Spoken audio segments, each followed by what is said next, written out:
우리의 모든 것은 하나님의 은혜입니다. 이 모든 세상이 하나님의 은혜 속에서 그 은혜를 받고 누리며 살고 있습니다.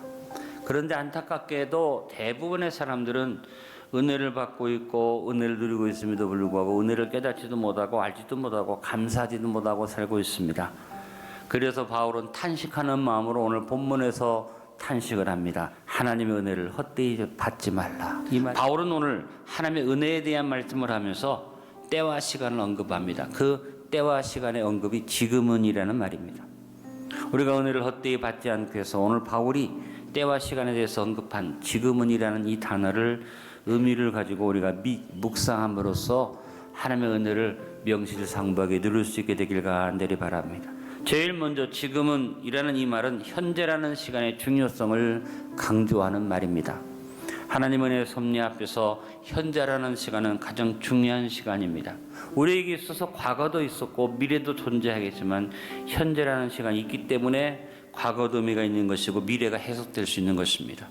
하나님의 은혜에 대한 과거에 대한 해석, 미래에 대한 해석도 중요하겠습니다만 하나님의 은혜를 헛되이 받지 않기 위해서 우리는 현재 하나님의 은혜에 대해서 바른 해석과 적용을 해야만 합니다. 우리 하나님은 영원한 분입니다. 이 영원 가운데 하나님이 일하시는 것은 바로 현재, here and now. 하나님은 살아계시기 때문에 옛날 얘기 속에 계신 하나님이 아니고 먼 미래에 나타날 막연한 구원자도 아니십니다.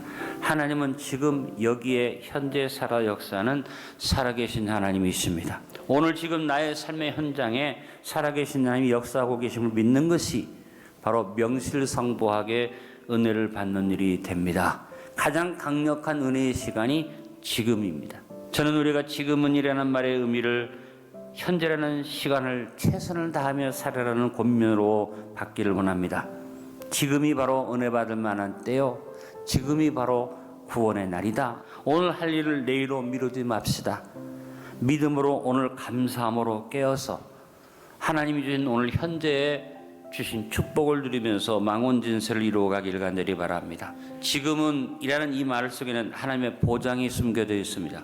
우리가 하나님의 구원과 은혜를 놓치지 않고 지금 열심히 주 앞에 서 있으면 지금부터 더욱 믿음으로 살기를 결단하면 하나님은 놀라운 보장을 주십니다.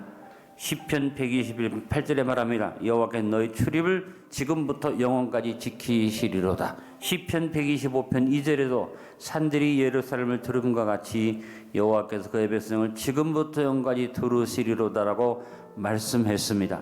다음으로 미루지 맙시다.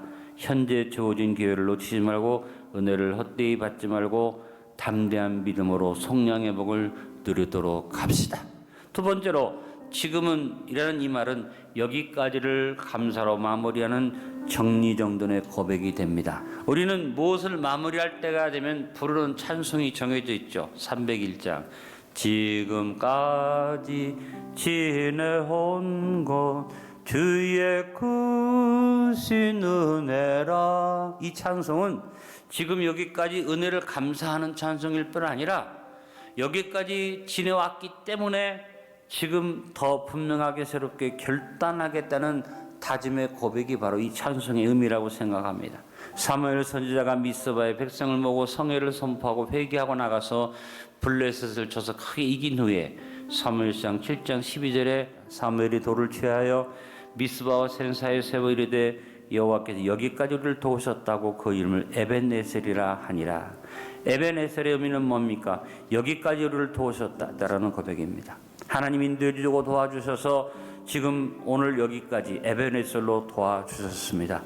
지난 날들을 감사로 정리정돈하면서 지금은 내가 더 잘 살아야겠다는 결심과 결단을 갖고 나가야만 할 줄 압니다. 지금은이라는 이 말은 이제까지 모든 것을 거울을 삼겠다는 말입니다. 바울은 철저한 회개의 사람이었지만 자신의 과거를 결코 잊거나 숨기지 않고 고백하고 기억하며 살았습니다. 디모데전서 1장 13절에 말합니다. 내가 전에는 비방자요 박해자요 폭행자였으나 도리어 긍휼을 입은 것은 내가 믿지 아니할 때 알지 못하고 행하였습니다. 이제까지를 잘 정리정돈하고 지금부터는 그렇지 않겠다라는 고백을 바울이 가졌던 것입니다. 이제까지 여기까지의 모든 것을 감사로 마무리하며 돌아봐 회개하고 거울로 삼아서 지금은 더 잘해보겠다는 각오로 이번 사순절을 통해 자신의 삶을 돌아보고 정리하며 명실상부하게 은혜를 입은 자로서 2024년 새 봄을 맞아 더욱 성실하게 살아갑시다. 세 번째, 지금은이라는 말은 한 단계 더 높여서 지나가겠다는 결단의 고백이 됩니다. 우리의 삶에 잘못된 것은 돌아보고 회개하는, 잠시 스탑시키고 돌아보는 일도 필요하지만 하나님 안에서 이제는 가속을 붙여서 한 단계 한 단계 더 올라가는 믿음의 속도가 더 붙여가는 삶을 살아갈 수 있기를 간절히 바랍니다. 은혜를 헛되이 받는 사람들은 이 가속기의 변속을 이루어갈 수 없지만 하나님 앞에 은혜를 제대로 받고 명실상부하게 은혜를 받는 사람은 지금은이라는 고백이 믿음의 변속기에 한 단계 올라가는 구호가 될 수 있을 줄로 믿습니다. 바울은 빌립보서 3장 13절로 16절에 하나님의 은혜를 헛되이 받지 않는 믿음의 고속행진에 대한 멋진 고백을 그가 한 것을 봅니다. 바울은 하나님의 은혜를 따라서 믿음의 변속을 자동으로 이어가면서 쉬지 아니하고 또 한 단계 한 단계 올라가는 그런 삶을 살았습니다. 그렇습니다. 우리 모두 뒤의 것은 잊어버리고 더욱 힘차게 이제까지는 어떠했을지라도 지금은이라는 고백과 함께 사순절 기간을 통해 한 단계 더 올라선 믿음으로 진일보를 이루는 기회를 삼고 빠짐없이 묵상의 자리에 시간 참여합시다. 이제까지 받은 은혜를 헛되이 하지 맙시다. 이번 사순절 묵상을 통해 믿음의 자동 변속을 이루도록 합시다. 한 단계 더 올라가는 갱상인류의 기회로 삼고 사순절의 기도와 묵상에 참여하면 하나님 우리의 범사의 축복의 자동 변속을 이루어 주실 것을 믿습니다. 마지막으로 하나 더, 지금은이라는 이 말은 종말론적 준비를 갖추는 준비의 고백이 됩니다. 우리는 때를 잘 분별해야만 합니다. 지금은 바로 종말의 때입니다.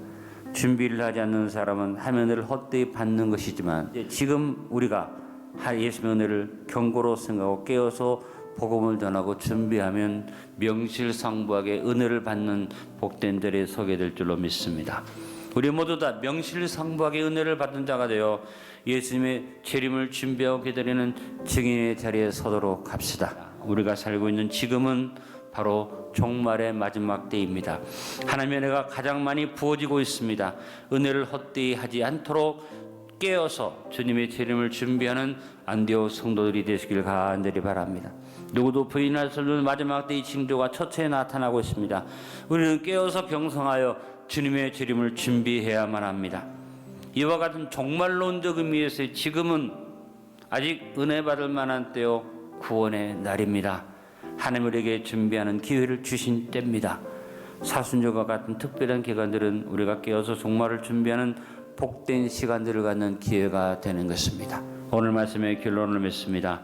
2024년의 사순절을 지나며 은혜를 헛되이 받지 말고 명실상부하게 은혜를 받게 하여 지금은이라는 이 말의 의미를 깊이 생각해 봅시다. 먼저 지금이라는 말의 현재적 의미를 중요하게 알고 오늘 베풀어 주시는 명실상부한 은혜를 받는 깨어있는 성도들이 됩시다.